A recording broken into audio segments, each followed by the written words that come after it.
चलिए देखते हैं कक्षा 12 का आज हम संबंध एवं फलन शुरू करने चल रहे हैं। तो सबसे पहले हम बात करेंगे जो आपने पिछली कक्षा में पढ़ रखा है। पिछली कक्षा में आपने संबंध एवं फलन में एक पढ़ा था शब्द जिसे कहते हैं कार्तीय गुणन। क्या कहते हैं? कार्तीय गुणन। अब कार्तीय गुणन में आपको जैसे एक समुच्चय ए बराबर दिया रहता था, मान लीजिए हमें दिया गया है ए बी सी, और एक समुच्चय बी बराबर जैसे आपको दिया गया है डी ई और एफ। आपको इसका निकालना है कार्तीय गुणन। क्या निकालना है? कार्तीय गुणन। तो कार्तीय गुणन के लिए आप क्या करते थे? इनका क्रॉस मल्टीपल निकालते थे, यानी ए क्रॉस बी। देखिए अब हम अगर ए क्रॉस बी निकालेंगे तो देखो क्या होगा आपका। सबसे पहले ए का सबके साथ गुणा बी वाले समुच्चय से, फिर उसके बाद ए के अवयव बी का बी के सभी समुच्चय से गुणा हो जाएगा। जैसे देखिए ए का गुणा किया हमने डी के साथ सबसे पहले, उसके बाद ए का गुणा हो गया ई के साथ, फिर ए का गुणा हो गया एफ के साथ, उसके बाद बी डी, फिर बी ई, फिर बी एफ, फिर आपका इसी तरह से हो जाएगा सी डी, सी ई और ये रहा आपका सी एफ। इस तरह से आपका जो ये समुच्चय अब बना है क्रॉस बी का, यही होता है एक और बी के कार्तीय गुणन का गुणनफल। अब इसमें आप देखेंगे तो जो आपका ए क्रॉस बी का समुच्चय बन रहा है ए बी, ए ई, ए, अब इस तरह जितने भी छोटे छोटे डिब्बे हैं आपके, सभी डिब्बों में देखोगे आप तो जो पहला समुच्चय यहाँ पर ए है, यहाँ पर ए है, ये आपका बी, ये बी, ये सी, ये सी। तो इस समुच्चय के गुणनफल वाले जितने भी डिब्बे दिख रहे हैं आपको छोटे अंदर अंदर, उनका सभी का पहला अवयव समुच्चय ए से रहता है और बाद वाला अवयव समुच्चय बी से रहता है। पहला अवयव समुच्चय ए से और बाद पहला अवयव आपका समुच्चय ए से और दूसरा अवयव समुच्चय बी से रहता है। ये तो आप हमने सीखा कार्तीय गुणन के बारे में। अब देखते हैं संबंधों के बारे में। संबंध, चलिए अब देखिए संबंध क्या होता है। संबंध हमेशा दो वस्तुओं के बीच में होता है। जैसे देखिए एक संबंध मैं लिख रहा हूं, राम सोहन का पिता है। राम सोहन का पिता है। इसमें देखिए राम का संबंध सोहन से दिखाया गया है कि राम सोहन का पिता है। अब एक संबंध हम देख लेते हैं थोड़ा शब्दों से। हाँ, जैसे मैंने लिखा है कि ए बी पी क्यू एक दूसरे से इस प्रकार संबंधित है कि दोनों में पहले अक्षर के बाद दूसरा अक्षर आ रहा है। जैसे देखिए ए के बाद बी और बी के बाद क्यों, यहाँ पर ऐसे नहीं है। यहाँ पर ऐसे नहीं है कि जैसे आपका ए के बाद अगर बी आ रहा है तो पी के बाद एक अक्षर छोड़ के, जैसे मैंने क्यों छोड़ दिया, अब यहाँ पर आर लिख दिया। अब देखिए इसके बाद तो ये आ रहा है लेकिन पी के बाद आर दे रहा है, इसका मतलब इसमें एक शब्द छूट गया आपका जो होता है क्यों। क्या होता है? क्यों। तब तो ये आपका एक दूसरे से संबंधित नहीं रहेंगे। तो हमारा इस प्रकार से रहता है संबंध जब दोनों में एक समान प्रकार का संबंध होता है। अब चलिए देखते हैं संबंधों के प्रकार। हाँ, सबसे पहले हम संबंधों के प्रकार में पढ़ेंगे रिक्त संबंध। अभी आपने कुछ देर पहले देखा था हमने ए क्रॉस बी एक कार्तीय गुणन निकाला था। जैसे देखिए आपका ये रहा ए क्रॉस बी। अब हमने ए क्रॉस बी निकाला है, इसमें कितने अवयव बने हैं डिब्बे वाले? 1 2 3 4 5 6 7 8 और 9। अगर इसमें कोई भी अवयव ना रहे, जैसे हमने ए क्रॉस बी निकाला है, यहाँ मतलब कुछ भी ना रहे, आपका इसमें अवयवों की संख्या 0 रहे, तो उसे कहते हैं रिक्त संबंध। उसे क्या कहते हैं हम? रिक्त संबंध। हाँ, यानी आपका संबंध ए बराबर जैसे अगर आपको दिया गया है इसमें कुछ ना हो तो ये क्या रहेगा आपका? रिक्त संबंध। और रिक्त संबंध को हम दर्शाते हैं फाई से, या आप इसे भी इस तरह से भी लिख सकते हो, और ये बन जाता है आपका रिक्त संबंध। रिक्त संबंध को अगर आप परिभाषा के हिसाब से लिखना चाहो तो देखिए कैसे लिखेंगे। ऐसा संबंध जिसमें कोई भी क्रमित युग्म ना हो रिक्त संबंध कहलाता है। अभी आपने समझा। जैसे हम एक उदाहरण और देखते हैं। यहाँ पर आपके पास जैसे ए क्रॉस बी हमने कुछ देर पहले निकाला था। ए क्रॉस बी में आपके 9 अवयव आए थे। अब यहाँ पर अगर आपका ए क्रॉस बी में कोई भी अवयव ना रहे यानी फाई, तो ये आपका क्या कहलाता है? रिक्त संबंध। फाई यानी रिक्त, कुछ भी ना रहे अंदर। अब दूसरा संबंध देखते हैं। दूसरा संबंध हमारा होता है सार्वत्रिक संबंध। सार्वत्रिक संबंध। सार्वत्रिक संबंध। सार्वत्रिक संबंध। ये देखिए अगर जैसे आपको ए बराबर कोई समुच्चय दिया गया हो 1, 2, 3 और आर यानी रिलेशन आपको इस तरह से दिया गया है कि ए, बी कलन करके दिया गया है। ए संबंधित है ए से और बी भी संबंधित है ए से, और यहाँ पर आपको दिया गया है कि बी माइनस ए एक पूर्णांक है। बी माइनस ए एक पूर्णांक है। पूर्णांक है। ये हमें रोस्टर विधि में दिया गया, हमें इस निर्माण विधि में चेंज करना है। चलिए देखिए चेंज कैसे करोगे आप। ए कॉमा बी, ए संबंधित है ए से, बी कॉमा बी संबंधित है ए से, यानी ए आपका जो रहेगा इस समुच्चय ए से रहेगा और बी वाला अवयव जो यहाँ पर आपका आएगा वो भी समुच्चय ए से रहेगा। b माइनस ए एक पूर्णांक है, तो चलिए देखते हैं। b माइनस एक पूर्णांक है, यहाँ पर आपको a का मान चाहे हम ले सकते हैं 1 और b का मान हम ले लेते हैं 2, जैसे आपने ये लिया है। तो आप इसका अंतर निकाल कर देख लो क्या ये इस संबंध पर लागू हो रहा है। तो हमने b माइनस ए यानी 2 माइनस 1 निकाला, ये आपका आ गया 1, और एक क्या पूर्णांक है, हाँ पूर्णांक है, यानी आपका ये संबंध पर लागू हो रहा है। उसके बाद देखिए 1,2 हमने लिया था, अब ले लेते हैं 2,3। अब यहाँ पर भी आप निकालोगे b माइनस से करोगे 3 में से 2 का 1, ये भी आपका पूर्णांक रहेगा। उसके बाद आप ले सकते हो 1,1 ही ले लेते हैं। अब 1 में से 1 घटाओगे आप 0 आएगा, ये भी एक पूर्णांक ही है। 2,2 भी ले सकते हो आप, 2 में से 2 घटाएंगे तो 0 आएगा, ये भी एक पूर्णांक है। 3,3 ले सकते हो आप, तो 3 माइनस 3 जब करोगे ये भी आपका 0 आएगा। 3,2 भी ले सकते हैं, 2 में से 3 घटाएंगे आपका -1 आएगा, ये भी आपका पूर्णांक है। यानी आप देखिए यहाँ पर कितने समुच्चय बना सकते हो। अगर हम यही a बराबर आपको जो ये 1, 2, 3 दिया गया है, इसी के सूत्र से a क्रॉस a निकाल लें। a क्रॉस a यानी इसका कार्तीय गुणन तो आप समझ ही गए होंगे। यहाँ पर मैं एक समुच्चय a बराबर और लिख लेता हूँ 1, 2, 3। अब आपको निकालना क्या है, a क्रॉस a। पता कर लो a क्रॉस a क्या होगा। पहले 1 का सब के साथ, तो 1 का मान लीजिए 1, 2, 3 के साथ करेंगे तो 1,1 आएगा, 1, 2, 1, 3, 2, 1, 2, 2, 3, 3,1, 3,2 और 3, आपका ये रहा 3। अब आपके पास इतने समुच्चय जो सारे बन के आए हैं, तो देखिए क्या प्रत्येक में अगर आप एक डिब्बा ले लो, जैसे मैंने ये डिब्बा लिया, इसको आप b माइनस ए पर रख कर देखोगे क्या ये एक पूर्णांक आएगा। हमने करके देखा, देखो 1,1 और b माइनस ए यानी b वाला अवयव हमने पहले लिखा, उसके बाद a वाला अवयव माइनस लगा के बाद में लिखा, हल किया तो आ गया 0, और 0 एक पूर्णांक होता ही है। तो इस तरह से आपका ये बन गया एक पूर्णांक वाला शब्द। यहाँ पर मान लीजिए मैंने 3,3 लिया, ये भी आप हल करके देखो 0 आ रहा है, ये भी एक पूर्णांक है। 2,3 ले लो, चलिए 2,3 हम ले रहे हैं, तो आप इसे निकालोगे b माइनस है 3 माइनस 2, ये आपका आएगा 1, ये भी एक पूर्णांक है।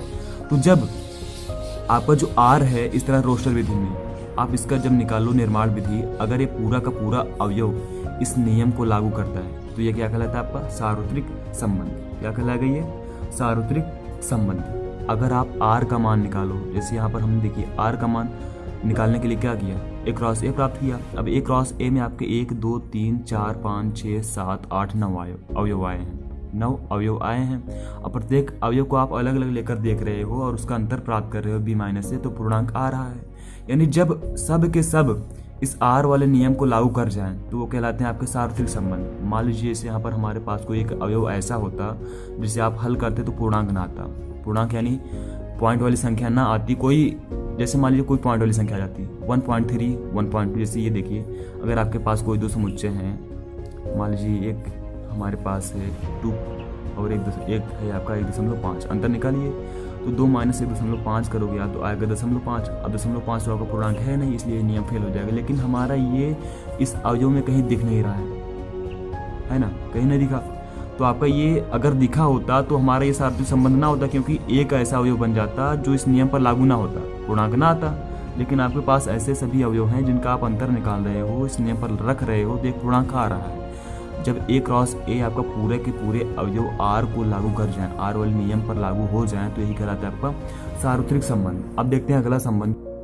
देखिए अभी तक आपने जो संबंध ऊपर पढ़े हैं वो मोस्ट इंपॉर्टेंट आपके नहीं थे, यानी आपको उन सभी का अध्ययन नहीं करना है मोस्टली। अब जो आपके आगे आ रहे हैं 3 संबंध, उनका आपको अध्ययन करना है। देखिए 3 संबंध होते क्या है। पहला संबंध आपको दिया गया स्वतुल्य संबंध। अब स्वतुल्य संबंध समझिएगा ये क्या होता है आपका। तो पहले मैं इसकी परिभाषा लिख रहा हूँ, फिर आपको समझाऊंगा। जैसे देखिए स्वतुल्य संबंध। अब स्वतुल्य संबंध की परिभाषा आपकी ये रही, समुच्चय A पर परिभाषित संबंध R स्वतुल्य कहलाएगा यदि प्रत्येक अवयव, जैसे A को ये हमने लिया है संबंधित है A से, तो A, A भी संबंधित रहे R से।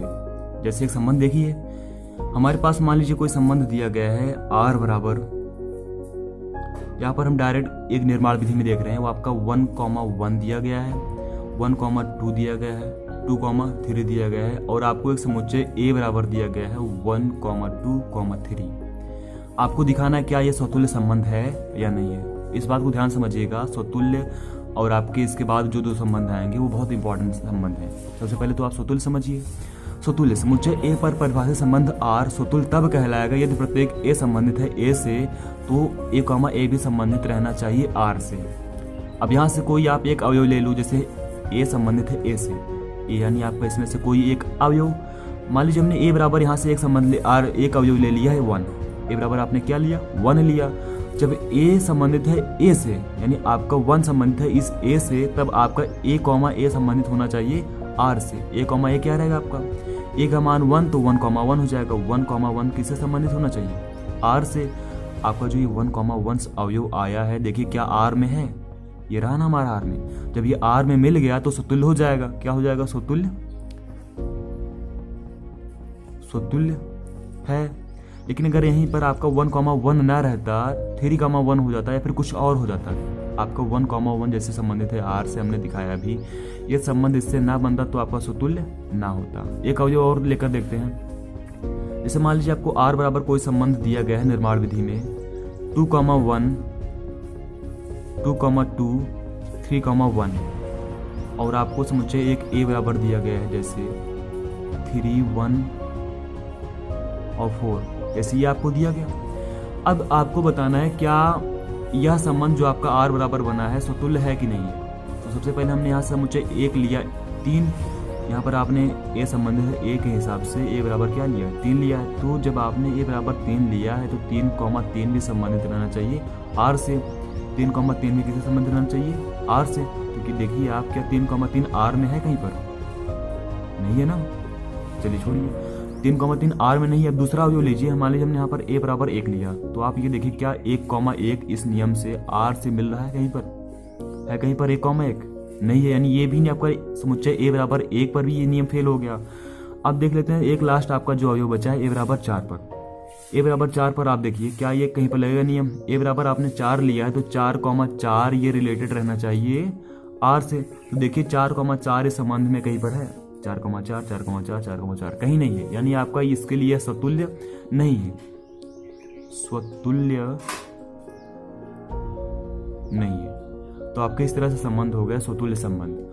अभी अगर आपको समझ में नहीं आया है तो जब हम आगे प्रश्नावली पर चलेंगे या उदाहरण करेंगे तब आपको समझ में अच्छे से आएगा। फिलहाल तो आप ये समझिए, जब एक समुच्चय अगर आप समुच्चय ए से ले रहे हो कोई एक अवयव, जैसे हमने यहाँ पर ए बराबर 1 लिया था, तो आप ए बराबर कोई भी इसमें से एक अवयव उठा सकते हो। आपने जो अवयव उठाया है उसी को दोबारा लिख लो। जैसे आपने यहाँ पर ए बराबर 1 लिया था इस तरह से, और उसे लिख लिया क्या 1 कॉमा 1, ये 1 कॉमा 1, ए कॉमा ए था इसलिए हमने 1 कॉमा 1 बना लिया। अब 1 कॉमा 1 आपको दिखाना है कि ये आर से मिल रहा है कि नहीं मिल रहा है। यहाँ पर आर से मिल रहा था इसलिए हमने दिखा दिया कि स्वतुल्य था। अब यहाँ पर 3 कॉमा 3 आर से नहीं मिला, 1 कॉमा 1 आर से नहीं मिला, 4 कॉमा 4 भी आर से नहीं मिला, इसलिए आपका स्वतुल्य नहीं है और ये स्वतुल्य है। अब आगे एक संबंध आका जो आ रहा है आपका, हाँ अब हम आगे पढ़ेंगे सम्मित संबंध के बारे में। अब देखना है सम्मित क्या होता है। तो सबसे पहले मैं सम्मित की परिभाषा लिख रहा हूँ, आप परिभाषा समझिए क्या है। हम यहाँ पर देख रहे हैं सम्मित संबंध। अब सम्मित संबंध में देखिए आप क्या कहा जा रहा है, समुच्चय ए पर परिभाषित संबंध आर सम्मित तब कहलाएगा यदि प्रत्येक a1, a2 जो आपका रहेगा संबंधित है ए के लिए, तो a1, a2 संबंधित रहना चाहिए आर से और a2, a1 भी संबंधित रहना चाहिए आर से। चलिए करके एक उदाहरण देखते हैं हम। मान लीजिए यहाँ पर आपको कोई संबंध दिया गया है आर बराबर 1, 2, 2, 1, 3, 1, 3, 2, ये हमें एक आर दिया गया है निर्माण विधि में, और आपको एक समुच्चय ए बराबर जैसे दे दिया जाए 1, 2, 3। आपको ये बताना है क्या ये सम्मित संबंध है कि नहीं है। अब देखना है सम्मित कैसे होगा।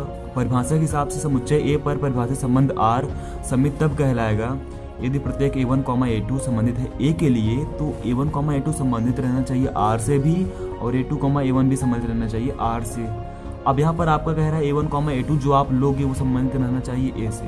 चलिए मान लीजिए हमने यहाँ पर a1, a2 जो लिया है ए से 1, 2 ले लिया। देखिए आपका 1 भी ए में है और 2 भी ए में है, तो a1, a2 संबंधित है ए से। जो आपका ई की तरह चिन्ह दिख रहा है इसका मतलब होता है रिलेटेड, इंग्लिश में रिलेटेड कहते हैं और हिंदी में संबंधित कहते हैं। तो हमने यहाँ से ए से एक अवयव उठाया है 1, 2, आपने 1,2 को अवयव जो आपने 2 अवयव उठाए हैं 1,2 समुच्चय ए से उठाए हैं, तो आप इन्हें दिखा सकते हो कि 1,2 संबंधित है ए से, यानी 1,2 आप लिए हो ए से। जब आपने 1,2 ए से ले लिया तो उसके लिए नियम देखिए आगे क्या कह रहा है, A1, A2 संबंधित रहना चाहिए आर से, यानी आपका जो A1, ये A2 लिए हैं हम, ये आर में रहना चाहिए। उसके साथ साथ देखिए इसका उल्टा भी, पहले A1 A2 हुआ था, अब A2 A1 हो गया। अगर आपका 1,2 संबंधित है ए से, तो इसका उल्टा यानी 2,1 भी संबंधित रहना चाहिए ए से, ए यानी वही आपका आर। ठीक है, देखते हैं। हाँ, तो ए से आपने 2 अवयव लिए 1,2 और ये आपका था ए से, संबंधित है ए से। अब आर में देखना है क्या सीधा और उल्टा संबंधित है आर से, तो इसका सीधा आप अगर देख रहे हैं तो 1,2 संबंधित है आर से। तो देखिए क्या 1,2 आर में है कहीं पर, 1,2 हमारा मिल गया ये, है ना। उसके बाद इसका उल्टा देखोगे आप तो A2, A1, ये हमारा A2 और ये A1। A2, A1 भी क्या आर में है, यानी 2,1 आर में है क्या, ये दिख गया ना आपको। जब है आर में तो ये क्या हो जाएगा, ये सम्मित हो जाएगा, सम्मित है।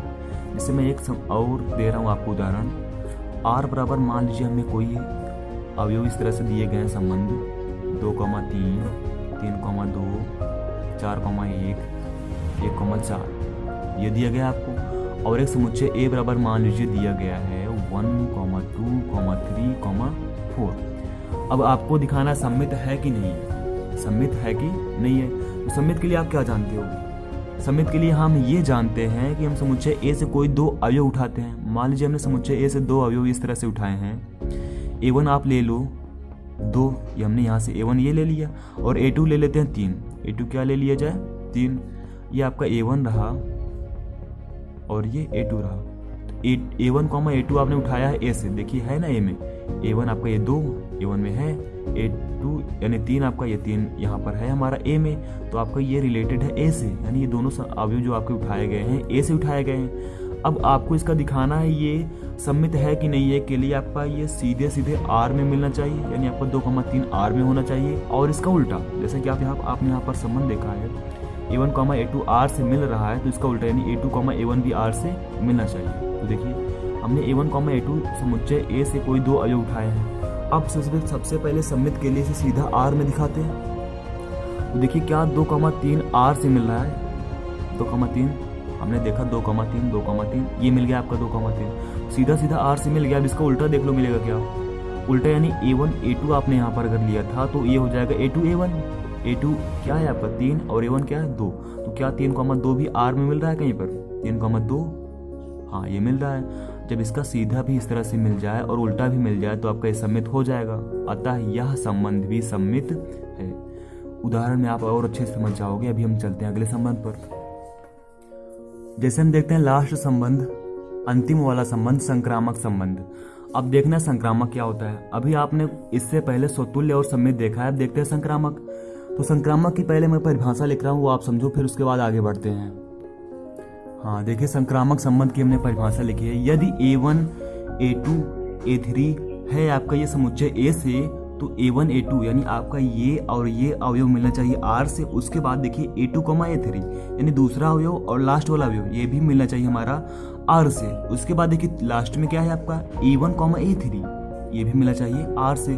सबसे पहले पहला और दूसरा अवयव, अगर मैं इसे फर्स्ट और सेकंड नाम दूं, फर्स्ट सेकंड, और ये आपका ये हो गया हमारा थर्ड, तो आपका फर्स्ट और सेकंड सबसे पहले R में होना चाहिए। उसके बाद सेकंड और थर्ड भी R में होना चाहिए, फिर फर्स्ट और थर्ड भी R में होना चाहिए। जैसे एक उदाहरण के द्वारा समझते हैं। यहाँ पर हमारा एक उदाहरण मान लीजिए हम ले रहे हैं। यहाँ पर हमने एक उदाहरण R लिया है निर्माण विधि में। R बराबर आपको एक संबंध दिया गया है 1, 2, 2, 3, 1, 3, 3, 1।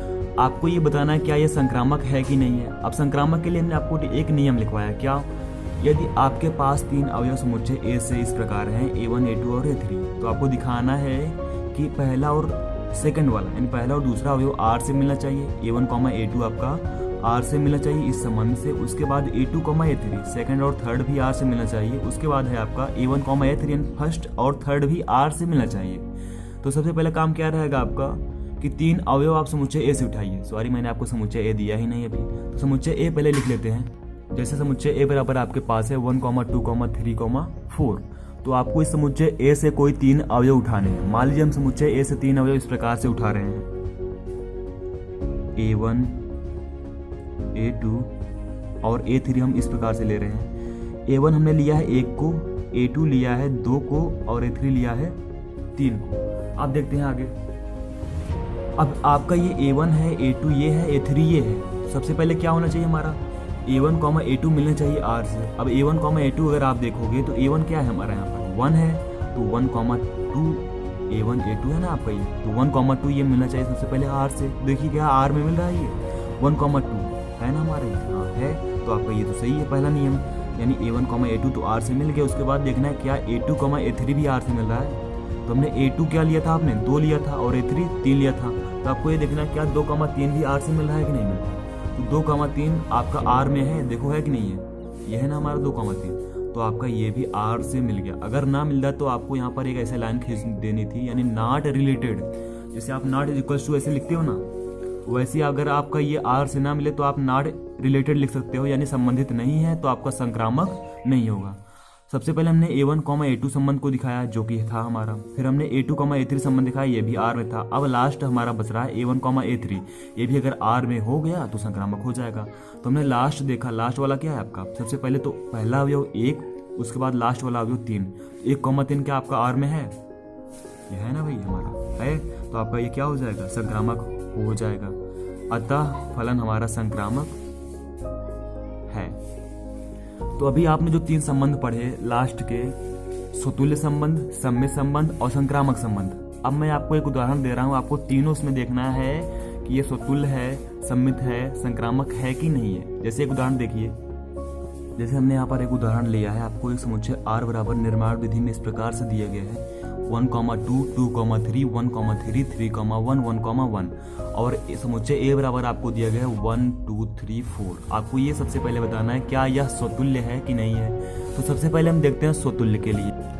हाँ देखिए, स्वतुल्य के लिए हमने आपको नियम क्या लिखवाया है। अगर आप कोई एक अवयव ले रहे हो A से, मान लीजिए हमने कोई एक अवयव A से लिया और अगर A आपका मिल रहा है समुच्चय A से, तो आपका ये A और यही फिर से एक बार है, यानी A आपने लिया, फिर ये A अगर R से मिल गया तो स्वतुल्य हो जाएगा।